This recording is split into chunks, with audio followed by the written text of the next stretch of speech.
एक आदमी था दंतेवाड़ा में, बहुत खाता था, बहुत खाता था। पत्नी परेशान थी बना बना के। एक दिन गांव में कुछ संत आए तो संतों को देखा तो संतों का पेट बड़ा था। बड़ा पेट होता। सज्जन ने देखा, राम राम, इनका पेट इतना बड़ा है, ये बहुत खाते होंगे, तब तो इनका पेट बड़ा है। उसने सोचा काश हम भी इतना बड़ा पेट लेके चलते, पर हमारे को तो खाने नहीं मिलता। पत्नी कहती है दिन भर खाते रहते हो, पेट भरते ही नहीं हमारा। तो वो आदमी भोला था, बाबाओं के पास गया, बाबा जी क्या मैं आपके संग रह सकता हूं? संतों ने कहा बेटा इतने सारे संत, तू भी संत बनना चाहे तो रह ले। हाँ हाँ हम बन जाएंगे संत। अच्छा, उसे पता ही नहीं था संत क्या होता है, कैसे बनते हैं संत। उसे तो लगा बस जैसे ये है वैसे हम भी हो जाएंगे, हमको भी बढ़िया। अच्छा, उसको तो केवल एक स्वार्थ था, उसको लग रहा था खाना बढ़िया मिलेगा, इनके संग रहेंगे तो बढ़िया खाना मिलेगा। लो बाबाओं के चक्कर में आके बाबा बन गया। बाबा ने बढ़िया कपड़े पहना दिए अपने हिसाब के और बोले चलो तुम अयोध्या। वो अयोध्या के संत थे, ले गए अयोध्या। अब अयोध्या ले गए, बढ़िया उसको मालपुआ खिलाया। संत लोग बढ़िया खाते पीते हैं, क्योंकि वो अपने राम जी को बढ़िया भोग लगाते हैं ना, तो राम जी जो खाएंगे वो साधु खाएगा। तो राम को बढ़िया, राम जी को बढ़िया रबड़ी का और बढ़िया मालपुए का भोग लगता था। अब ये साहब भी बढ़िया खाने लगे, और खाने के बाद तो मस्त दिन भर सोते। और दिन भर गुरुजी ने कहा बचे समय तो राम राम जपा करो। तो जब समय बचता तो ये राम राम जपता। अच्छा, राम राम क्यों जपना है इसे पता नहीं था, भोला था ना। अच्छा, एक दिन इसने क्या देखा कि आश्रम में चूल्हा ही नहीं जला। अब तुरंत दौड़ा दौड़ा, गुरुजी गुरुजी गुरुजी। गुरुजी बोले क्या हुआ? बोले आज तो चूल्हा ही नहीं जला, क्या हुआ? गुरुजी बोले बेटा आज एकादशी है और आज साधुओं के घर चूल्हा नहीं जलता, आज हम सारे लोग व्रत करते हैं। अब ये चक्कर में पड़ गया, गुरुजी ये एकादशी क्या होती है? गुरुजी ने कहा भाई एकादशी के दिन कुछ खाने को नहीं मिलता, आज व्रत रहना पड़ेगा, कुछ नहीं मिलेगा तुम्हें खाने को। गुरुजी यदि आज हमारी एकादशी हो गई तो कल हमारी द्वादशी नहीं हो पाएगी, हम तो आज में ही निपट जाएंगे। गुरुजी बोले क्यों, तुझे भूख सहन नहीं होती क्या? बोले गुरुजी हम खाए बिना नहीं रह सकते, हमारी भी आप लोग रहो एकादशी, भगवान हमें तो मत मारो, हम तो मर ही जाएंगे। गुरुजी ने कहा तो क्या, यहां तो देखो रसोई बनेगी नहीं, आज तो यहां कुछ नहीं बनेगा, हमारा चूल्हा भी नहीं जलता आज के दिन तो। अब गुरुजी कैसे करें? गुरुजी बोले अच्छा जाओ भंडारी जी से बोलना कि आपको कुछ दे दें, वो आपको कुछ देंगे तो आप बना के खा लेना। बनाना आता है? अब बोला गुरुजी मरता क्या ना करता, बनाना आता तो नहीं है, पर अब आप कुछ देंगे नहीं तो बनाएंगे और क्या करेंगे। ठीक है, लो भैया। भंडारी जी ने 1 किलो आटा दे दिया, थोड़े से आलू दे दिया, गुड़ दे दिया कि जाओ खा लेना। अब वो सरयू के किनारे गया। अच्छा, गुरुजी ने कहा था कि जब भोजन बनाना तो भगवान को भोग जरूर लगाना।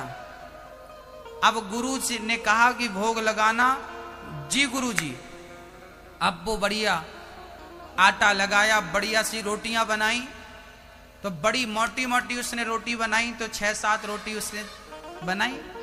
उसको लगा चलो इतने में तो काम हो जाएगा, पर जैसी खाने बैठा याद आ गया कि गुरुजी ने कहा था पहले भगवान को भोग लगा लेना। अब भगवान को भोग कैसे लगाते हैं उसको तो वो भी नहीं पता, तो रोटियों को सामने रखा और भगवान को बुलाने लगा। भगवान को बुलाता है, कैसे बुलाता है जरा सुनिएगा। वो कहता है हो राजा राम मेरे राम आइए, मेरे भोजन का भोग लगा जाइए। आइए प्रभु। अच्छा, वो गुरुजी रोज भोग लगाते थे तो उसे ये लगता था कि भगवान आते होंगे और हमारे और आपकी तरह खाते होंगे। अच्छा, लगता है आप इसलिए नहीं आए कि हमें तो मंदिर में चकाचक खाने मिलता है तो हम रोटी खाने क्यों जाएं, तो कहता प्रभु आज मंदिर के भरोसे मत रहना, आज वहां कुछ मिलने वाला नहीं, आज तो हम ही वहां से जान बचा के आए हैं। आज तो वहां एकादशी है, आज वहां एकादशी है, आज मंदिर में कुछ नहीं मिलेगा, आज हम रोटी बनाए हैं, आज खाओ। जब भगवान ने ऐसी सरलता देखी कि इसको ये भी नहीं पता कि एकादशी मंदिर में है तो यहां भी तो है, उसे लग रहा था एकादशी केवल मंदिर में है। जब ऐसी सरलता देखी तो धन्य थे मेरे राम, भगवान राम प्रकट हो गए, प्रकट हो गए भगवान। और जैसे ही प्रकट भये तो अकेले नहीं आए, भगवान भी कम कौतुकी हैं क्या? भगवान अकेले नहीं आए, राम लक्ष्मण और सीता। अब इसका दिमाग खराब हो गए, राम राम, मैंने तो एक भगवान को बुलाया था, ये तो 3 भगवान आए हैं। और रोटी थी केवल 7, उसको लगा एक भगवान आएंगे तो 1-2 रोटी खिलाएंगे, बाकी हमारा काम बनेगा। अब भगवान के चक्कर में तो आज लगता है भूखा रहना पड़ेगा। उसने कहा भगवान आओ, ये बताओ हमने तो आपको ही बुलाया था, ये कौन है? तो भगवान बोले ये हमारी धर्म पत्नी सीता। अच्छा ये तुम्हारी पत्नी, ये कौन भगवान? ये हमारा भाई। उसने मन में सोचा तो भाइयों को लाने की क्या जरूरत थी, हाँ अकेली आ जाते, चलो पत्नी तक ठीक था, भाइयों को लिए घूम रहे हो। राम जी बोले कोई बात नहीं, ज्यादा नहीं खाएंगे, तुम्हारी रोटी की सुगंध अच्छी थी इसलिए हम आ गए। ये लक्ष्मण को रहा नहीं गया, ये भी आ गया। राम लक्ष्मण सीता बैठे हैं, पत्तल पे रखा, 2-2 रोटी परोस दी। अब भगवान रोटी खाएं और वो अपनी को देखे कि एक और किसी ने मांग ली तो हमारा तो आज एकादशी पूरी हो जाएगी यार। 2-2 रोटी तीनों ने खाई, बची एक। अब भगवान ने धीरे से कहा भक्ता तुम्हारी रोटी बड़ी स्वादिष्ट है।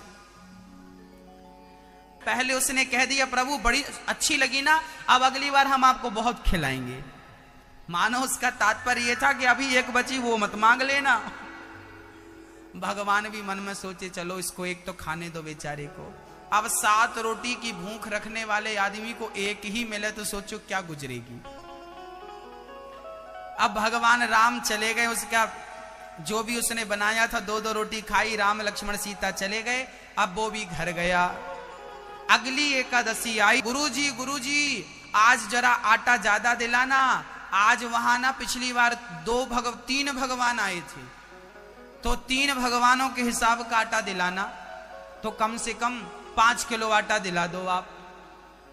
गुरुजी को लगा राम राम, अच्छा गुरुजी को लगा ये झूठ बोले, इसको ज्यादा खाना रहता ना, चलो 5 किलो आटा दे दिया। अब बढ़िया दूसरी एकादशी को इसने 5 किलो आटे की बढ़िया रोटियां बनाई, भरता बनाया, बढ़िया गुड़ रखा, सूखी साग बनाई और बैठ गया बुलाने। अब बोलता है राजा राम, गुरुजी ने कहा था भोग लगा के खाना। राजा राम आइए, सीता राम आइए, लक्ष्मण को साथ लाइए। आज हमने तीनों का बंदोबस्त किया है, आज आओ कोई प्रॉब्लम नहीं है। हो मेरे भोजन का भोग लगा जाइए, राजा राम आइए, मेरे राम आइए, मेरे भोजन का भोग लगा जाइए, राजा राम आइए, मेरे भोजन का भोग लगा जाइए। जैसे राम को बुलाया भगवान प्रकट हो गए, पर धन्य थे राम, अब की बार तो संग हनुमान। राम लक्ष्मण सीता और संग में कौन? हनुमान जी। और आज साथ में भरत और शत्रुघ्न जी भी थे, टोटल 6 आदमी। प्रभु आज ये सब कौन है? ये तो आपकी पत्नी है, ये तो आपके भाई है, बाकी 3 कौन है? ये बंदर कौन है? राम जी बोले ये हमारे भगत हैं, हनुमान जी बहुत सारी सेवाएं की हैं इन्होंने हमारी। चलो वो सब ठीक है, ये 2 और कौन है? अरे आप जानते नहीं हमारा भाई ये भरत जी हैं और ये शत्रुघ्न जी हैं। उसने कहा प्रभु आप 4 भाई हो? हाँ। तो चारों का ठेका हमने लिया है क्या? हाँ। अब भगवान बोले भाई तेरी रोटी बड़ी अच्छी, हमने जाके सबको बताई, सबको लगा कि अगली एकादशी में तो हम चलेंगे हम चलेंगे। उसने दो दो नहीं परोसी, एक एक परोसी। अब एक एक परोसी तो हनुमान जी बोले हमें दो इकट्ठी और रख दो, हम ज्यादा खाते हैं। लक्ष्मण जी बोले हमें भी दो और रखो। भरत जी बोले हमें चार ले आओ इकट्ठी। उनको उसने मन में सोचा राम जी भगवान कितने भुक्कड़ हैं ये लोग, हाँ इन्हें कभी खाए नहीं क्या। अब उसकी सारी रोटियां समाप्त, फिर एक ही बची उसके लिए। अब तो राम राम घबराया। तीसरी एकादशी आई, गुरुजी इस बार 15 किलो आटा दो। गुरुजी को लगा ये बेचता होगा बाजार में, जरूर उल्टा सीधा काम करता होगा। गुरुजी बोले ले ले। आज 15 किलो। उसको लगा कि पता नहीं एक को बुलाओ 3 आते हैं, 3 को बुलाओ 6 आते हैं, पता नहीं इस बार कितने लोग आएंगे। आज बड़ी व्यवस्था करके गया और आज उसने क्या किया, बनाने के पहले ही बुला लिया कि देख तो ले कितने हैं। हम बनाते मेहनत करते खाने को एक ही मिलती है, इसलिए पहले इनको ही बुला लें, कितने आ रहे हैं उस हिसाब से बनाएंगे। तो आज आटा रखा और जैसे यमुना के तट पर पहुंचा बुलाने लगा, राजा राम आइए, सीता राम आइए, संग लक्ष्मण को लाइए, संग भरत को लाइए, मेरी रोटी का भोग लगा जाइए। और जैसे ही सबका नाम लेकर बुलाया, आज तो धन्य थे, एक भक्त खिलाने को बुलाए तो कौन नहीं आए। आज चारों भैया आए, चारों की पत्नियां आई, और आज तीनों मैया, कौशल्या माँ, सुमित्रा माँ, कैकेयी माँ, और तो सब कौन कहे भक्तों, आज तो बड़े बड़े देवी देवता भी भगवान के संग प्रसादी लेने आए, ढेर आए। घबरा गया, राम राम राम, इतनी सारी भगवान आ गए। प्रभु ये सब कौन है। भगवान बोले आज ज्यादा नहीं खाएंगे, इनको एक एक टुकड़ा दे देना। उसने कहा एक एक टुकड़ा देंगे तो भी एक नहीं बचेगी, इतने सारे हैं ये तो बताओ इनको लाने की क्या जरूरत थी। भगवान बोले सब जिद करने लगे कि हमें भक्त के हाथ की रोटी खानी है। तो भक्त बोला प्रभु आज तो हमने बनाया ही नहीं, अब खानी है तो खुद बना लो। आज हमने नहीं बनाया, हमें पता था इतने सारे लोग खाने तो मिलती नहीं हमें। अब वो सरयू की तरह मुंह करके बैठ गया और धन्य थे। आज लक्ष्मण जी लकड़ी समेट के लाने लगे, सीता मैया बढ़िया रसोई तैयार करने लगी, भरत जी रसोई बना रहे हैं, और सारे लोग मिलजुल के बना रहे हैं। हमेशा ये भगवान को पहले खिलाता था, और जब रसोई बनी तो आज भगवान ने बिठाया, यहाँ तो आ।